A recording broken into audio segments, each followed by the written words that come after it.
Should I stand up? Yes, please. Do you want to? I think I need to. Your crown's right there in the big black thing. What would my You can father? sit on there and What your, would my father do? He would stand right up. That's what he would do.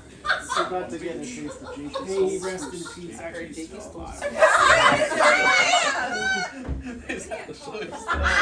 You got me going. That was for my Ouch. You want to go back in? father. All right, everybody. I'm gonna read Thames and now settle down.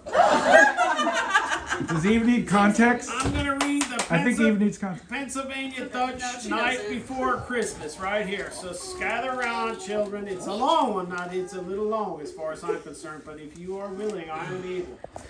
All right, it was the night before Christmas when all over the farm nothing was schusslich, no cause for alarm. The socks were all hung by the chimney just so, with the hopes they get filled up from ankle to toe.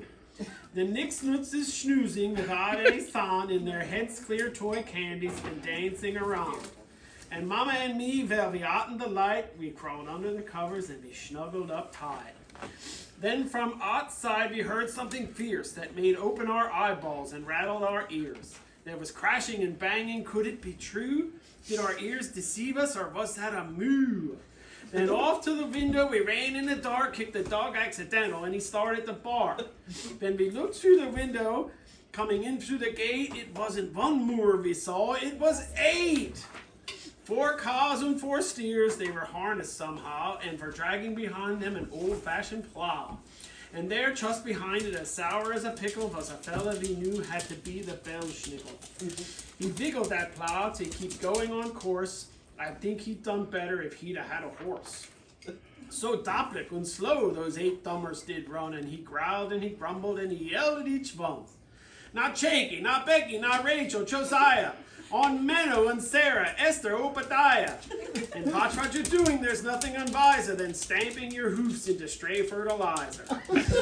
They got through the barnyard without any hitch, and the Belschnickel grumbled and raised a big switch. Climb up on that roof now, and you make it snappy. You don't want to make me no more unhappy. Mocked Alf on that trellis, then to the porch roof. And don't get no ivy vines caught in your hoof. I'll get awful gristlick if you make me fall. So clamber up, clamber up, clamber up all. Like the chickens all look when they fly, when to fly they are trying, or the mess kids are making when shoes they are tying. So clumsy they climbed up an inch with each move, but somehow they made it, and it wonders me too. And then in a twinkle we heard on the roof each car that was rooching around stamping its hoof. The cracks of the roof timbers filled all our ears, 'cause it just wasn't built for 4 cows and 4 steers. By now all the kiddies had run in our room, frightened by all those cracks and those booms. To tell them what happened, I was going to begin. Then chumpin' she Zoe, the ceiling fell in. Down came the Belschnickel, plop in our bed, a few shingles making down right on his head. And then we looked up through the hole in the ceiling, it was just a little bit worried we were feeling. For there overhead was that 8 head of cattle, still stomping so hard that it made the balls rattle. We felt as if we'd been cursed and verhexed, and that cows would fall down to our bedroom next. But they on the roof stayed, and I wiped away Schwett, then looked at the scary old Belschnickel yet. He had got to his feet and was brushing his breeches, holding his sack and using his switches. He was dressed all in black from his toes to his hat, and he frowned and he said, "Hey, what are you looking at? Ain't you never seen no Belschnickel before?" Well, I had, but the others had come through the door. His beard was all strublich, as white as snowfall, and his belly so skinny it nearly was all. I couldn't help thinking that this crabby guy could use a few dumplings and a shoe fly pie. His eyes, they looked angry, but they seemed so vile. Then he looked at the kiddies, he just sort of smiled. Then he wiped it away like he'd made a mistake, or for him some schnitzen neck Mama should make. Don't now settle down. Get crazy. Then he asked all the kiddies, "Have you been bad or sweet? If it's good that you've been, then I'll give you a treat. But if you've been bad, then I'll warm your britches with one of my special bad kitty spitches."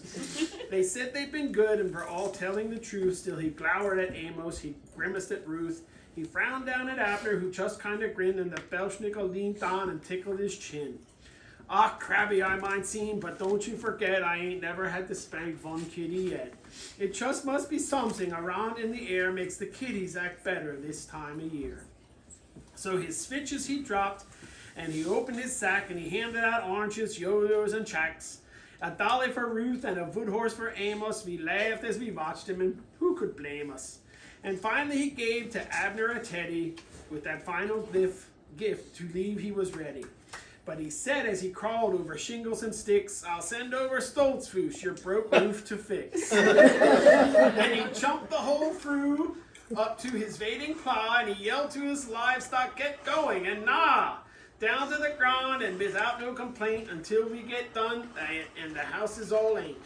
They sprung off the roof to the yard way below, where they got stuck in near 40 inches of snow.